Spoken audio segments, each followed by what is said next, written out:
છો વિદ્યાર્થી મિત્રો? મજામાં ને? ફરી એક વખત આપ સૌનું સરસ્વતી ગ્રુપ ઓફ એજ્યુકેશનમાં હાર્દિક સ્વાગત છે. વિદ્યાર્થી મિત્રો, આપણે ધોરણ 10 સાયન્સ સબ્જેક્ટમાં ચેપ્ટર નંબર 4 એટલે કે કાર્બન અને તેના સંયોજનો વિશે હાલ આપણે અભ્યાસ કરી રહ્યા છીએ. લાસ્ટ બાળકો આપણે પાર્ટ 15 માં કઈ વસ્તુ જોઈ હતી? તો કે કાર્બનના સંયોજનોનું નામકરણ કરવાની પદ્ધતિ. આપણો જે પ્રશ્ન હતો એ હજી કન્ટિન્યુ છે. પાર્ટ 15 માં આપણે શું જોયું હતું કે એક કાર્બન હોય તો એને આ કહેવાય, બે કાર્બન ને આ કહેવાય, ત્રણ કાર્બન ને આ કહેવાય. હવે યાદ કરો તો 8 કાર્બન હોય એને આપણે શું કહેતા હતા? યસ, ઓક્ટેન કહેતા હતા. 9 કાર્બન હોય તો નોનેન, એક હોય તો methane, ethane, propane, butane, pentane, hexane, heptane, octane, nonane અને ડેકેન. આઈ હોપ કે તમે આ 10 કાર્બનની જે શૃંખલા હતી સામે એનું નામકરણ એ વ્યવસ્થિત સમજી લીધું હશે. ઓકે, હવે આજે આપણે એનો પહેલો નિયમ સમજી લીધો. આજે આપણે બીજો નિયમ સમજવાનો છે. શું? તો કે પૂર્વક અથવા પ્રત્યય. જ્યારે બાળકો તમે નામકરણ કરતા હોય ત્યારે એની આગળ અથવા પાછળ. પૂર્વક એટલે શું થાય? આગળ, અને પ્રત્યય એટલે પાછળ. આ વસ્તુ ખાસ યાદ રાખજો, ભૂલાવી ન જોઈએ. પૂર્વક એટલે થાય આગળ અને પ્રત્યય એટલે થશે પાછળ. તો એના નામની આગળ અથવા નામની પાછળ કઈ વસ્તુ લગાડવી એ વસ્તુ આપણે આજે જોવાની છે. સાવ સિમ્પલ છે. એ ઓલરેડી આપણે યાદ કરો, આલ્કોહોલમાં અને પ્રોપેનોનમાં એમાં જોઈ જ ગયા છે. યાદ આવ્યું? બસ એ જ વસ્તુ આપણે આ પ્રશ્નમાં કરવાની છે. ઓકે, ચાલો. એમાં પહેલું છે ક્રિયાશીલ સમૂહ હેલોજન. હેલોજન એટલે મેં તમને કીધું હતું એમાં 4 તત્વો આવે. હેલોજનને આપણે 4 તત્વો વડે દર્શાવતા QF, Cl, Br અને I. મતલબ ફ્લોરીન, ક્લોરીન, બ્રોમીન, આયોડીન. આ ચારે 4 તત્વો હેલોજનમાં આવે. આ X જેવું છે એ હેલોજનની સંજ્ઞા છે. ઓકે, ચાલો. પહેલું કયું તત્વ છે? હેલોજન સમૂહ. એમાં પૂર્વક લાગે કે પ્રત્યય લાગે? તો કે એમાં પૂર્વક લાગે. ક્લોરો અને બ્રોમો એટલે કે આગળ લાગે. જો અહીં તમને ઉદાહરણ પણ આપેલું છે. અહીંયા છે ક્લોરીન, અહીંયા છે બ્રોમીન. હવે 3 કાર્બન છે તો 3 કાર્બન એટલે પ્રોપેન આવે. જો આયા 1 2 3.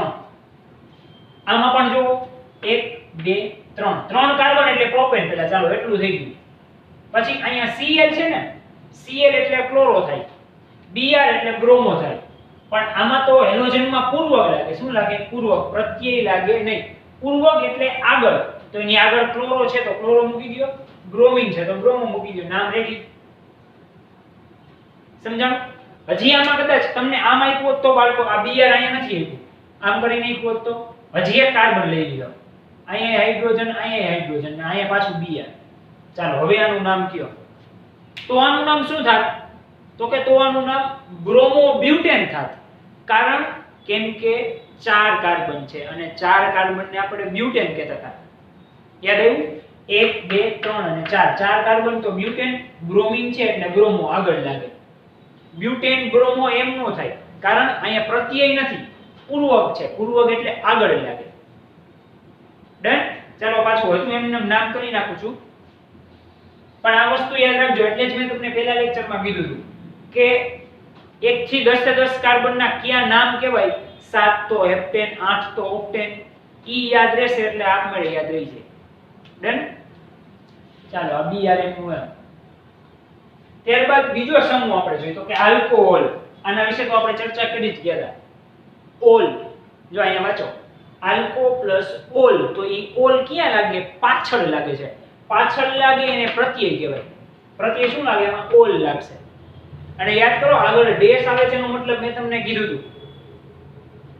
ઓકે, ઓલ લાગે છે. ઓલ ઈ પ્રત્યય છે. તો એનું એક ઉદાહરણ અહીંયા તમને આપેલું છે. 1 2 3. 3 એટલે આનું આપણે નામકરણ કરવું હોય તો જો ચાલો નામ પહેલા હું ભૂસી નાખું છું.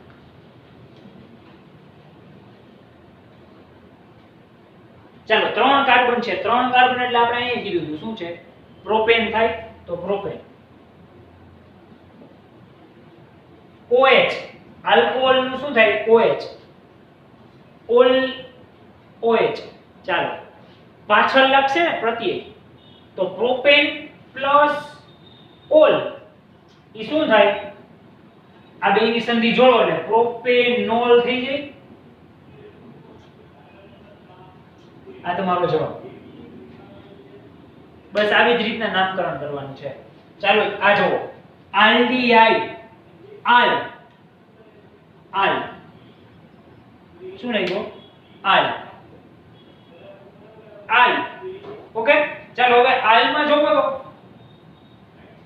આ એનું એક્ઝામ્પલ આપેલું છે 1 2 3 પ્રોપેન.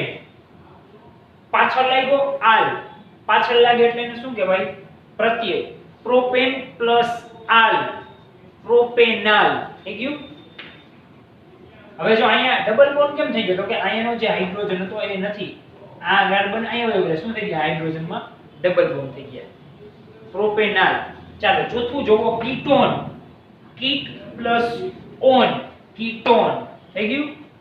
આ શું થયું? એનું પૂર્વક. પ્રત્યય લાગશે, પાછળ લાગશે. સે ફોર એક્ઝામ્પલ 1 2 3 3 કાર્બન એટલે પ્રોપેન પ્લસ આ ડબલ બોન્ડ ઓ છે ઓન, પ્રોપેન પ્લસ ઓન આમ થાય પ્રોપેન પ્લસ આ ઓન એટલે આનું નામ જો પ્રોપેનોન. સંધિ જોડો એટલે થઈ ગયું. પેલું શું હતું? ક્લોરો અથવા બ્રોમો આગળ લાગે ઈ પૂર્વક હતા. આ બધા શું લાગે? પાછળ લાગે, પ્રત્યય છે. નામ હોય એની પાછળ જે અહીંયા હોય ને લગાડી દેવાનું. Propane plus ol. ધારો કે બ્યુટેન હોય 4 કાર્બન તો butane plus ol, butanol. Pentane plus ol, pentanol. પણ ઈ ઓલ ક્યારે ખબર પડી? આ આલ્કોહોલ ઉપરથી. આલ્ડીહાઇડ એટલે આલ, ઓલ, ઓન. જો ઓલ અને ઓન બેમાં એક અક્ષરનો ફેર પડે એટલે અહીંયા ઘણો બધો ફેર પડી જાય. જો અહીંયા નો લ હતું, અહીંયા નો ન છે, કારણ કે અહીંયા લ હતો, અહીંયા ન હતો. તો લ હોય અહીંયા લ આવે, ન હોય અહીંયા ન આવે. ડન. આટલી વસ્તુ પણ તમારે ખાસ કાળજી રાખવી પડે. આલ્કોહોલ લ છે તો લ જ આવે, ન છે તો ન જ આવે, તો અહીંયા ન જ આવે. ત્રણેય જો ન જઈશે, અહીંયા ત્રણેય લ જઈશે. છે સમજાઈ ગયું? હજુ બાળકો આ 4 એક્ઝામ્પલ આપણે લખ્યા, હજુ 3 એક્ઝામ્પલ આવા ક્રિયાશીલ સમૂહના બાકી છે.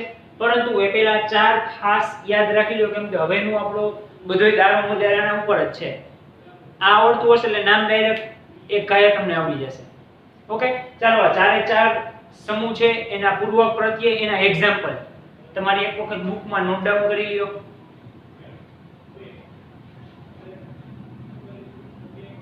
હવે જોઈએ બાળકો, આપણે 4 ક્રિયાશીલ સમૂહ પૂર્ણ કર્યા બાદ પાંચમું જોઈએ. પાંચમું છે કાર્બોક્સિલિક એસિડ. ક્રિયાશીલ સમૂહનું નામ શું છે? Carboxylic acid. એટલે એનું પૂર્વક શું થાય? ઓઇક એસિડ. શું થશે? ઓઇક એસિડ. આ ખાસ વસ્તુ યાદ રાખજો. અહીંયા તમને નામ એનું એક એક્ઝામ્પલ પણ આપેલું છે 1 2 3. જનરલી એમ બધા તમને પ્રોપેનના જ ઉદાહરણ આપેલા છે, એટલે આપણે એક થી સમજીએ તો તમને સમજાઈ જાય. 3 કાર્બન એટલે એને પ્રોપેન કહેવાય. ચાલો પ્રોપેન, બરાબર આમ થશે પ્રોપેન પ્લસ આ શું લગાડીશ? પ્રત્યય હું ઓઇક એસિડ, એટલે એવું થઈ જાય પ્રોપેનોઇક એસિડ. આના જેવું થઈ જાય પ્રોપેન પ્લસ ઓઇક એસિડ એટલે પ્રોપેનોઇક એસિડ થઈ ગયું. પ્રત્યય લાગ્યો ઓઇક એસિડ, પાછળ લાગ્યું જો આરી પ્રોપેન પ્લસ ઓઇક એસિડ આરી સંધિ જોડી દીધો એટલે ઉપર છે એવું બની જાય. 5 ક્રિયાશીલ સમૂહ ડન. ચાલો છઠ્ઠાની વાત કરીએ. આલ્કીન દ્વિબંધ. આમાં જો ડબલ બોન્ડ દેખાય છે, આ રહ્યો હા દ્વિબંધ. તો એમાં લાગે અહીંયા નામ પરથી જોજો આલ્ક પ્લસ ઇન. ઇન આવે ને, આલ્ક પ્લસ ઇન, આલ્કીન. ઇન લાગ્યો. 3 કાર્બન છે, પ્રોપેન પ્લસ ઇન,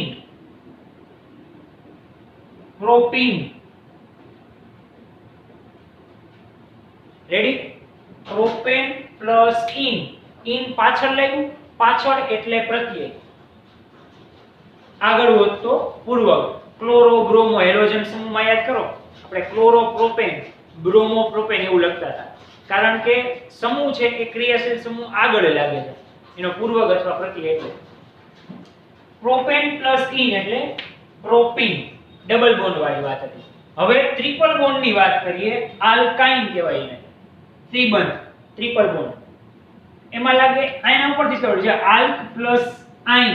જો આ રહ્યું આઇન, આલ્ક પ્લસ આઇન, આ પણ પ્રત્યય છે. 3 કાર્બન ને શું કહેવાય? Propane. Propane plus yne, propyne. આમ થાય પ્રોપેન પ્લસ આઇન, પ્રોપાઇન.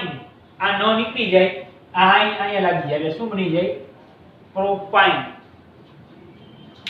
ત્રિબંધ માટે વાત છે. દ્વિબંધ માટે હોય તો ઇન, ત્રિબંધ માટે આઇન. ડન. અને કાર્બોક્સિલિક એસિડ એટલે લાગશે ઓઇક એસિડ. આ સાતે સાત વસ્તુ ક્લિયર બાળકો? આ સાતે સાત ક્રિયાશીલ સમૂહ તમારે નામ યાદ રાખવાના છે. એમાં કયો પૂર્વક અને પ્રત્યય લાગે એ પણ ખાસ યાદ રાખવાના છે. ઉદાહરણ તો તમારી જાતે તમે કોઈ પણ બનાવી શકો. અહીંયા સાતે સાત એક્ઝામ્પલ તમને પ્રોપેન ના આપેલા છે, મતલબ 3 કાર્બન ના આપેલા છે. એ તમે 4 કાર્બન ને બનાવી શકો, 2 કાર્બન ને બનાવી શકો, 6 કાર્બન ને બનાવી શકો. એ મહત્વનું નથી, પણ આ 2 યાદ રાખવા ખાસ જરૂરી છે.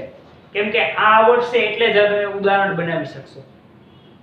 હવે આપણને એ જ ખબર ન હોય આલ્કાઇન દ્વિબંધ હોય તો શું લગાડવું, આપણે અહીંયા આઇન લગાડી દઈએ તો ચાલે નહીં, કેમ કે આઇન ટ્રિપલ બોન્ડમાં લાગે. એટલે આ બંને વસ્તુ ખાસ જરૂરી છે. તો અહીંયા આપણા ઈ સાતે સાત ક્રિયાશીલ સમૂહના પૂર્વક અથવા પ્રત્યય કમ્પ્લીટ થાય છે. બરાબર? આગળ આપણે 4 કર્યા, આ 3 સાતે સાત એક વખત તમારી બુકમાં નોટ ડાઉન કરી લ્યો. અને ખાસ ઈ સાતે સાત નામ અને આગળ જે 10 નામ કાર્બનની શૃંખલા વાળા આપણે લખાવેલા હતા, મિથેન, ઇથેન, પ્રોપેન, બ્યુટેન વાળા, એ પણ ખાસ બાળકો પાકા કરી લેવાના છે. ડન.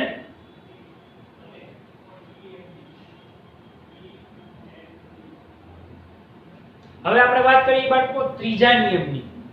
બરાબર? 2 નિયમ આપણે જોયા. ત્રીજો નિયમ શું કહે છે કે સાવ સિમ્પલ છે. જો ક્રિયાશીલ સમૂહનું નામ પ્રત્યયના આધારે આપવામાં આવતું હોય, પૂર્વક નહીં, પ્રત્યય, અને ક્રિયાશીલ સમૂહનો પ્રત્યય સ્વર હોય, એટલે કે a e i o u છેલ્લો અક્ષર સ્વર હોય 5 માંથી, તો તે દૂર કરી તેમાં યોગ્ય પ્રત્યય લગાવીને નામ આપવામાં આવે છે. તો સ્વર દૂર કરીને શું લગાડવામાં આવે છે? તો કે સ્વર દૂર કરીને on, o n e on, one નહીં થાય, અહીંયા શું થશે? ઓન વાંચવાનું.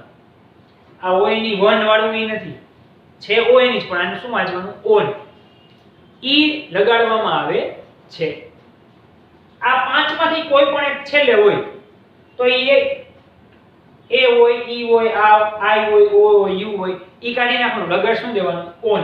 એક એક્ઝામ્પલ દ્વારા તમને સમજાવો, હમણાં સમજાઈ જશે. જેમ કે અહીંયા આપેલું છે પ્રોપેન, તો જો છેલ્લે શું આવ્યું? ઈ આવ્યું, આમાં છે ઈ આવ્યું. હા, તો શું કરવાનું? ઈ ને તમે દૂર કરી નાખો તો કેવું નામ થઈ ગયું? ખાલી પ્રોપેન આટલું થયું. પ્લસ લગાડવાનું શું? o n e ઓન, બે ભેગું કરી દો એટલે પ્રોપેનોન થઈ ગયું. બસ આ સિમ્પલ રૂલ્સ યાદ રાખવાની. સ્વરમાંથી કોઈ પણ હોય a e i o u તો એ કાઢી ઓન, o n e લગાડી દો એટલે તમારું નામ તૈયાર. જો આ એમાં જતું આ ઈ કાઢ નાખો તો પ્રોપેન થઈ ગયું. લગાડવાનું શું? ઓન, બે ભેગું કરી દો પ્રોપેનોન, એને શું વચાય? પ્રોપેનોન. સાવ ઈઝી રૂલ્સ. ત્રીજો નિયમ એ. ચોથો નિયમ પણ બાળકો એના જેવો જ છે, એમાં કઈ નવું નથી. ત્રીજામાં આપણે શું યાદ રાખ્યું હતું? સ્વર છે કાઢી નાખવાના, o n e ઓન લગાડી દેવાનું. એ પછી પ્રોપેન હોય, બ્યુટેન હોય, પેન્ટેન હોય, જે કોઈ પણ હોય, છેલ્લે આ 5 માંથી આમાં આવે છે, હા, તો એ કાઢી ઓન લગાડી દો. જો આવતા હોય તો જ, ન આવતા હોય એની વાત નથી, તો એમને મળે. જો કાર્બન શૃંખલા અસંતૃપ્ત હોય, હવે યાદ કરો સંતૃપ્ત અને અસંતૃપ્ત, જેમાં ડબલ બોન્ડ અથવા ટ્રિપલ બોન્ડ હોય એને આપણે અસંતૃપ્ત કહેતા હતા. ઓકે? જો કાર્બન શૃંખલા અસંતૃપ્ત હોય તો કાર્બન શૃંખલાના નામમાં રહેલ અંતિમ n ને ઇન અથવા આઇન દ્વારા પ્રસ્થાપિત કરવું. જેમ કે દ્વિબંધ હોય. અસંતૃપ્ત એટલે શું? તો કે કાં તો ડબલ બોન્ડ હોય અને કાં તો ટ્રિપલ બોન્ડ હોય. સિંગલ બોન્ડ ને તો આપણે સંતૃપ્ત જ કહીએ. અહીંયા વાત કેવી છે? અસંતૃપ્ત કાર્બન શૃંખલાની. તો એમાં બે વસ્તુ હશે, કાં ડબલ બોન્ડ હશે કાં ટ્રિપલ બોન્ડ હશે. જ્યારે ડબલ બોન્ડ હોય બાળકો ત્યારે પ્રોપીન ઈન લાગ્યું, આવડું વાંચ્યું ઈને ઈન. અને જ્યારે ટ્રિપલ બોન્ડ હોય ત્યારે આને શું વચાય? પ્રોપાઇન, ત્યારે થાય વાયએની. યાદ કરો આની પહેલાનું કોષ્ટક. ડબલ બોન્ડમાં આપણે ઈન લખતા હતા, ટ્રિપલ બોન્ડમાં આપણે આઇન લખતા હતા. આવું લખતા હતા. તો જો અહીંયા મેચ આવે છે ઈન ડબલ બોન્ડ ઈને. ટ્રિપલ બોન્ડ છે તો આઇન વાયએની છે, આમ પાછળ વાયએની. સિંગલ બોન્ડ ની તો વાત જ નથી, તો આપણે અહીં થઈ ગયું. ઓકે, જ્યારે ડબલ બોન્ડ હોય ત્યારે શું લાગશે? ઈન. એ તો આપણે આગળ પ્રત્યય પૂર્વકમાં જોઈ ગયા ક્રિયાશીલ સમૂહમાં. આલ્કીન, આલ્કાઇન, આઇન આવ્યું ને, જો આવ્યું. આઇન એટલે વાયએની, ઈન એટલે ઈએન. ઓકે, ડબલ બોન્ડ અને ટ્રિપલ બોન્ડમાં આ ખાસ યાદ રાખજો. આ નિયમ આપણો હતો ચોથો. ત્રીજો અને ચોથો નિયમ બંને સિમિલર છે, કઈ ફેર નથી. આમાં ખાલી સ્વર બાદ દૂર કરી નાખવાના. આમાં ડબલ બોન્ડ ટ્રિપલ બોન્ડ ની વાત છે. એટલે કે જ્યારે તમારી કાર્બનની શૃંખલા અસંતૃપ્ત હોય ત્યારની વાત છે. ઓકે, લાસ્ટ પાંચમો નિયમ સાવ સિમ્પલ. શું? તો કે ક્રિયાશીલ સમૂહનું સ્થાન દર્શાવવા દીર્ઘતમ શૃંખલામાં ડાબી અથવા જમણી બાજુએ એ પ્રમાણે નંબર આપો જેથી કાર્બનને લઘુત્તમ ઓછો, લઘુત્તમ એટલે શું થાય? ઓછો ક્રમ મળે. એનું તમને એક્ઝામ્પલ દ્વારા સમજાવું. દાખલા તરીકે 5 કાર્બન છે. આ 5 કાર્બન, આ x એટલે એક ક્રિયાશીલ સમૂહ આપણે ધારી લીધો x. ઓકે, કયો છે એ વાત નથી, આ કોઈ પણ હોઈ શકે. અત્યારે આપણે નામ આપી દીધું x.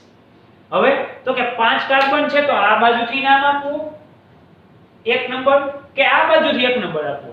હું આ બાજુથી એક નંબર આપું 1 2 3 4 ને 5 આ પ્રમાણે થાય. હજી બીજી રીતે તો કે એવું નથી, આ પ્રમાણે આ બાજુથી નહીં હું 5 નંબર આપી શકું. આ કાર્બનને પહેલો આપું તો 1 2 3 4 5 બે પોઝિશન હાલે. પરંતુ એવું નહીં કરવાનું. જેમ તમારા ક્રિયાશીલ સમૂહને ઓછામાં ઓછો નંબર મળતો હોય એ તમારું સાચું. જેમ કે આ બાજુથી હું એક નંબર આપું 1 2, બરાબર? તો આ કાર્બનને 2 નંબર મળ્યો. ઓકે, ચાલો અહીંયા 2 નંબર મળ્યો. હવે અહીંયાથી આપું એકવાર અહીંયાથી આપ્યા, હવે આ બાજુથી દો 1 2 3 4. તો કે ઓ આ કાર્બન ઉપર ક્રિયાશીલ સમૂહ એને 4 નંબર મળ્યો. 4 ઓછા કે 2 ઓછા? તો કે 2 ઓછા. તો આપણને એ જ કીધું છે લઘુત્તમ ક્રમ મળવો જોઈએ કાર્બનને. પણ કયો કાર્બન? જેના ઉપર ક્રિયાશીલ સમૂહ હોય એ જ કાર્બન, બીજા એક કાર્બન નહીં. આ 4 કાર્બનનું કાઈ કામ નથી. આપણે આ 2 કાર્બનનું જ કામ, કારણ કે એના ઉપર ક્રિયાશીલ સમૂહ છે, જો જોડેલો છે, બરાબર? એટલે આપણે એનું જ કામ છે. તો આપણી આ પસંદગી યોગ્ય થશે, આ ખોટી પસંદગી થઈ, કારણ કે આ કાર્બનમાં મોટો નંબર આવ્યો. ક્રિયાશીલ સમૂહ હતો જ એના ઉપર 4 નંબર આવ્યો, જ્યારે આમાં કેટલા નંબર આવ્યો? 2. તો આપણને એવું જ કીધું છે લઘુત્તમ નંબર ગમે. હજી એક તમને આનું સરળ એક્ઝામ્પલ આપું. ધારો કે આવી રીતના આમ કાર્બન છે 5 નહીં 6, બરાબર? આ બીજા 6 કાર્બન. હવે આ પેલો ભાગ છે, બરોબર? એમાં અહીંયા છે, આમાં અહીંયા છે. એકવાર હું આ સાઈડથી નંબર આપીશ 1 2 3 4 5 6. એકવાર આ સાઈડથી નંબર આપીશ 1 2 3 4 5 6. ચાલો આપણે આ કાર્બનનું મેઈન જોવાનું થાય. આ બાજુથી જોયું મેં, આ બાજુથી નંબર આપ્યા તો 2 આવ્યા, આ બાજુથી જોયું તો 5 આવ્યા. મતલબ લઘુત્તમ 2 છે. તો આ પસંદગી સાચી, આ પસંદગી ખોટી. ખબર પડી? ખાલી શું કરવાનું? જે બાજુથી કાર્બનને ઓછો ક્રમ મળતો હોય, પણ કયો કાર્બન? ક્રિયાશીલ સમૂહ વાળો કાર્બન. બીજા એક કાર્બનને જોવાનું નથી. આપણે મેઈનલી આ કાર્બન ઉપર જ ફોકસ કરવાનું. જો X એટલે ક્રિયાશીલ સમૂહ કોઈ પણ, આપણે ધારી લીધો X. ક્રિયાશીલ સમૂહ તો આપણે 7 જોયા, ઈ 7 માંથી કોઈ પણ હોય. ઓકે, જેને ઓછો ક્રમ મળે ઈ તમારી સાચી પસંદગી, વધુ ક્રમ મળતો હોય એ ખોટી પસંદગી. ઓકે, તો આ 5 નિયમો બાળકો તમે યાદ રાખો એટલે તમને કોઈ પણ કાર્બનનું સંયોજન આપ્યું હોય હાઇડ્રોકાર્બનનું, એનું નામ લખતા તમને આવડી જાય. ઓકે, હવે પછી નેક્સ્ટ લેક્ચરમાં એટલે કે પાઠ નંબર 17 માં આપણે એ જ વસ્તુ જોવાની છે. તમને આવા નામ આપ્યા છે, એનું નામ શું થાય એ આપણે એના ઉપરથી ફાઇન્ડ આઉટ કરવાનું છે. એના માટેના નિયમો બધા યાદ રાખવાના. કયા 5 નિયમ હતા? Methane, ethane, propane, butane, pentane, hexane, heptane, octane, nonane, decane. આ પહેલો નિયમ. બીજો નિયમ ક્રિયાશીલ સમૂહ વાળો આપણે જોયો. 7 ક્રિયાશીલ સમૂહ, 7 ના પૂર્વક પ્રત્યય. ત્રીજો નિયમ એ ઈ આઈ ઓ યુ હોય તો દૂર કરીને ઓન લગાડવો. ચોથો નિયમ જ્યારે કાર્બન શૃંખલા અસંતૃપ્ત હોય, દ્વિબંધ કે ત્રિબંધ હોય, દ્વિબંધ હોય તો ઇન, ત્રિબંધ હોય તો આઇન. અને પાંચમો નિયમ તમારી કાર્બન શૃંખલામાં જે કાર્બનમાં સંયોજન, કાર્બનમાં જે ક્રિયાશીલ સમૂહ આપ્યો હોય એને હંમેશા કાર્બનનો ઓછામાં ઓછો નંબર મળવો જોઈએ. આ 5 નિયમ યાદ રાખો બાળકો. એટલે તમને કોઈ પણ નામ આપ્યું હોય, કોઈ પણ અણુસૂત્ર આપ્યું હોય એનું નામ તમને ડાયરેક્ટ આવડી જાય. ઓકે, તો બાળકો આ ત્રીજો, ચોથો અને પાંચમો નિયમ, ત્રણે ત્રણ નિયમ તમારી બુકમાં એક વખત ઝડપથી નોટ ડાઉન કરી લ્યો.